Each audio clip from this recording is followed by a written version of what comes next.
ఎంతమంది Israel tour గురించి తెలుసు? ఇజ్రాయెల్ దేశానికి పోతారు కదా. పోయిన తర్వాత అక్కడికి పోయిన తర్వాత మొట్టమొదట మనంతకు మనమే చూసుకుంటూ పోవాలన్నా, లేకపోతే ఎవరైనా గైడ్ ఉంటారా? గైడ్ కంపల్సరీ కాదా? అవునా కాదా? అవునా కాదా? ఒక గైడ్ అనే వ్యక్తి మనకు చాలా ఇంపార్టెంట్. ఆ గైడ్ లేకపోతే కూడా మనం వెళ్ళి రావచ్చు, ఏం కేసు పెట్టరు మన మీద. కానీ పోవచ్చు రావచ్చు, కానీ అక్కడ సంగతులు ఒక రాయి చూస్తామండి, నువ్వు చూడ్డానికి అది రాయే. అదే గైడ్ కనుక చెప్పాడు అనుకో, అది రాయి కాదు, దానికి ఒక హిస్టరీ ఉంటుంది. నువ్వు వెళ్తే ఒక చర్చి కనపడుతుందండి, అబ్బా బ్యూటిఫుల్గా ఉంది ఈ చర్చి అనుకుంటావు, కానీ గైడ్ ఉంటే అది చర్చి కాదు. ఇక్కడ ఒకప్పుడు యేసయ్య ప్రార్థన చేసినది, లేకపోతే ఇలాగా గైడ్ ఉంటే ఏం చేస్తాడంటే రియల్గా అక్కడ ఏముండింది ఏంటి అని నిన్ను గైడ్ చేస్తారు. అందుకనే అనుదినము నీ క్రైస్తవ జీవితంలో నీకున్న గొప్ప ధన్యత ఏంటంటే నువ్వు పరిశుద్ధాత్మతో నింపబడవచ్చు, పరిశుద్ధాత్మ చేత నడిపించబడవచ్చు. ఆయన నిన్ను ఎలా నడిపిస్తాడు అంటే, ఈ భూమి మీద నీకు కనబడే ఏది కూడా నిజము కాదు.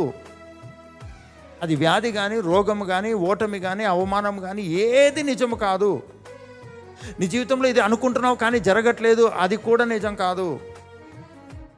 అది ఎప్పుడు నిజం కాదు అనేది నీకు అర్థమవుతుంది అంటే నువ్వు పరిశుద్ధాత్మతో నింపబడి నడిపించబడేటప్పుడు. ఒక ఫ్యామిలీకి ప్రేయర్ చేస్తున్నానండి. నేను వెళ్ళిన వెంటనే నన్ను రిసీవ్ చేసుకోవడానికి వచ్చినప్పుడు ఆ బ్రదర్ అడుగులో అడుగేసి నడుస్తున్నాడండి. స్పీడ్గా నడవడం కూడా కష్టంగా ఉంది, మామూలుగా అడుగులో అడుగేసి నడుస్తున్నాడు. భార్యాభర్తలు ఇరువురు కూడా చాలా బలహీనంగా ఉన్నారు. అయితే నేను పేరు అడ్రస్ ఇవన్నీ చెప్పట్లేదు.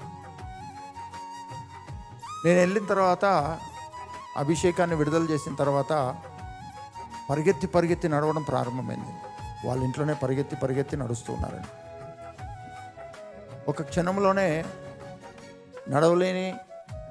నడిస్తే ఏమవుతుందో అనే కంగారు, భయంలో ఉన్న వ్యక్తి ఒక నిమిషంలో అలా పరిగెత్తి ఎలా నడుస్తారు?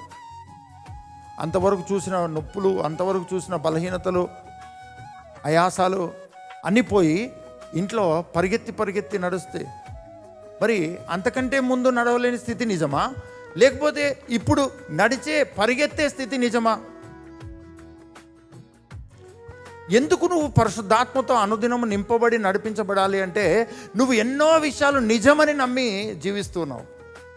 నీ పరిస్థితులు, నీ శరీరము, నీ ఆర్థిక పరిస్థితులు, నీ కుటుంబ పరిస్థితులు, నీ ఇంట్లో వాళ్ళు, వీళ్ళు ఇంతేనేమో, ఇంకా మారరేమో, ఇంకా నేను ఇలానే చనిపోతానేమో, ఇలానేమో అని అనేక భయాలతో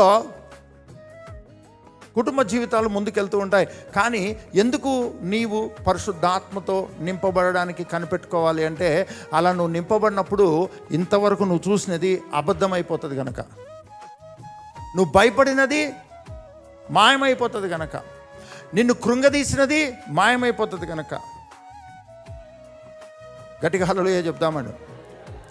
దుఃఖపడిన నీ హృదయము ఒక్కసారిగా సంతోషపడడం ప్రారంభమవుతుంది.